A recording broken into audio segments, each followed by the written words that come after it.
നമസ്കാരം. ഭാര്യാഭർത്തൃ ബന്ധത്തിലുള്ള വിള്ളലുകൾ എങ്ങനെ പരിഹരിക്കാം?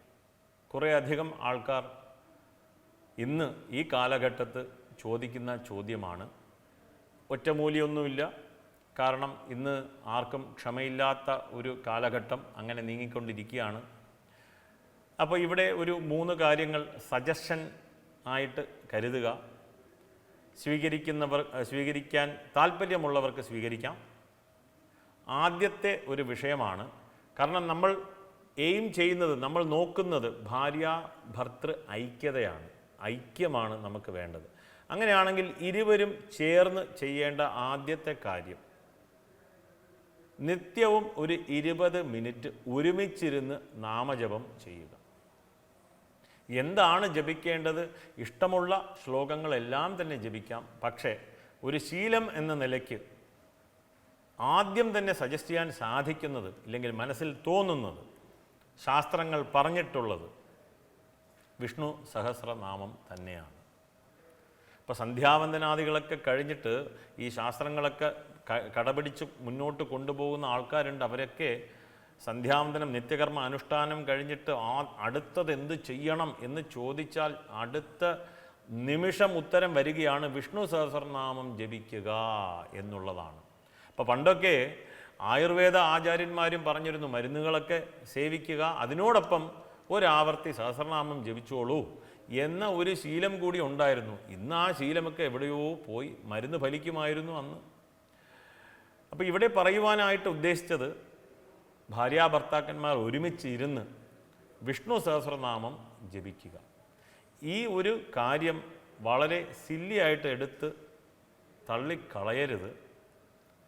ഇന്ന് പ്രശ്നമില്ലെങ്കിലും പ്രശ്നമുണ്ടെങ്കിലും ഈ ഒരു ശീലം നിങ്ങളെ നല്ലതിലേക്ക് നയിക്കും എന്നുള്ളതിൽ തർക്കമില്ലാത്ത കാര്യമാണ്. കാരണം അച്ഛനമ്മമാർ നിത്യം ചെയ്തു വരുന്ന ഒരു ക്രിയ ഒരു കൊച്ചുകുട്ടി കാണുകയാണ്. 1 വയസ്സിൽ നോക്കുകയാണ്, 2 വയസ്സിൽ നോക്കുകയാണ്, 3 വയസ്സിൽ നോക്കുകയാണ്, 4 വയസ്സിൽ നോക്കുകയാണ്. നമ്മുടെ ധാരണ ആ കുട്ടി ഒന്നും പഠിക്കുന്നില്ല എന്നുള്ളതാണ്. അവർ 5, 6 വയസ്സ് 7 വയസ്സിനുള്ളിൽ താൻ സമ്പാദിക്കേണ്ടതായിട്ടുള്ള അറിവുകളെല്ലാം തന്നെ ആ കുട്ടി നേടിക്കഴിഞ്ഞു, ഒരു 7 വയസ്സിനുള്ളിൽ.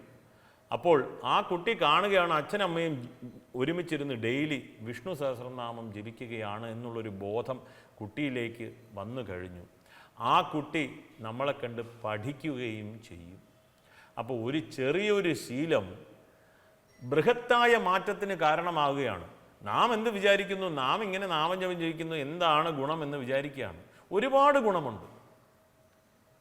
നിത്യം തല്ലുകൂടുന്ന ഭാര്യാഭർത്താക്കന്മാർ ഒരുമിച്ചിരുന്ന് 20 മിനിറ്റ് ജപിക്കുമ്പോൾ അപ്പുറത്തെ വീട്ടുകാർക്ക് 20 മിനിറ്റ് സമാധാനം ലഭിക്കുകയാണ്. ഇവിടെ തല്ലുകൂടലില്ലല്ലോ. അത്രയ്ക്ക് വരയ്ക്കും നമുക്ക് റിസൾട്ടുണ്ട്. അതുവരെ നമ്മൾ ചിന്തിക്കുന്നില്ല. പോട്ടെ, ജോക്സ് അപ്പാർട്ട്.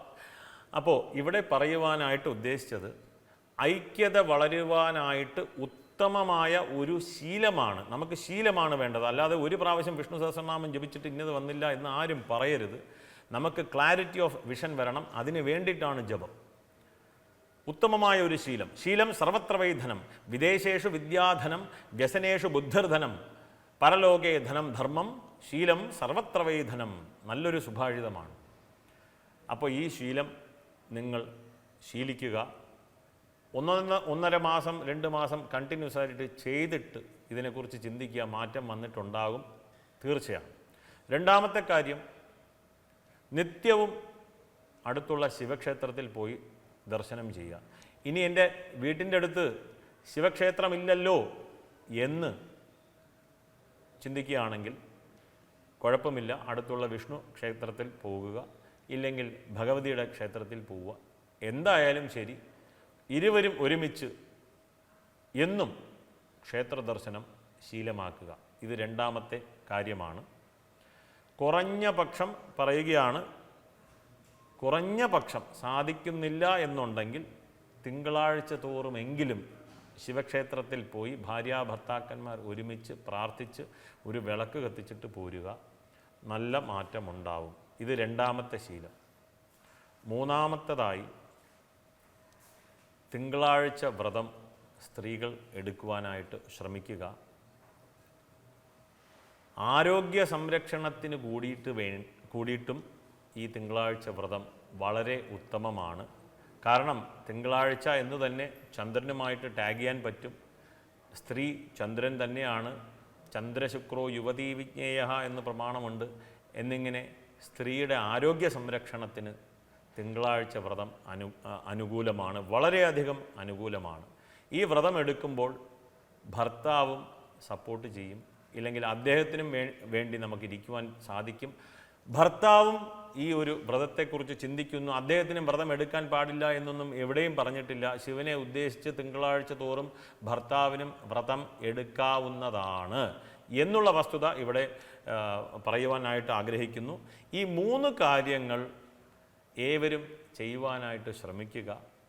3 മാസം 4 മാസം കണ്ടിന്യൂസ് ആയിട്ട് ചെയ്യുവാൻ സാധിച്ചാൽ ഭാര്യാഭർത്തൃ ഐക്യം താനേ വരും എന്നുള്ളതിൽ തർക്കമില്ലാത്ത കാര്യമാണ്.